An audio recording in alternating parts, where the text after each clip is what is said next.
Hey y'all, Kayla Mowdy, Doctor of Physical Therapy, and as promised from last week, this week I'm going to talk about sleep hygiene and just a few tips that I give from my scope of practice that I've learned to help people to sleep. So, if I have people that aren't sleeping, I ask, well, what are you doing all day? And a lot of these people aren't doing a whole lot of physical activity. They either have a sitting job or they're doing a lot of sitting at home. So my first tip is exercise makes your body tired. That way, not just your mind is tired, not just other things. You actually get a good workout and everything else is tired. Along with that, it's not recommended to exercise within 1 to 3 hours, or vigorous exercise within 1 to 3 hours of bedtime, just because it kind of produces some endorphins and some things that help you stay awake. So if you're going to do this in the evenings, make sure you do it early evening and not too late before bedtime.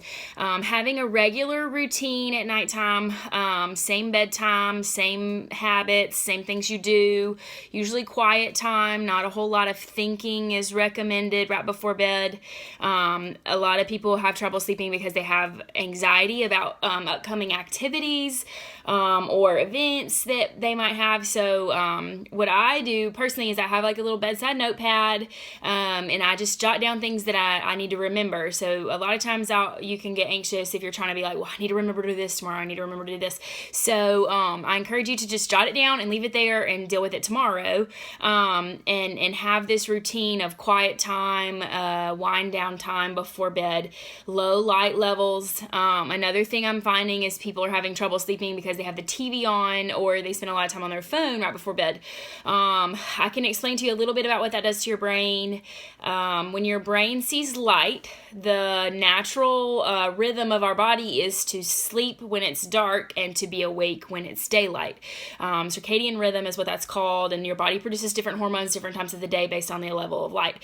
Well, if you have a lot of light in the room right before you go to bed, or you're staring at a TV and all your brain sees is light, then your brain is going to think it's daytime and it's time to be awake. So just keep that in mind. Everybody's different. Some people do fine with the TV, but the science behind it is that the body produces awake hormones when there is light.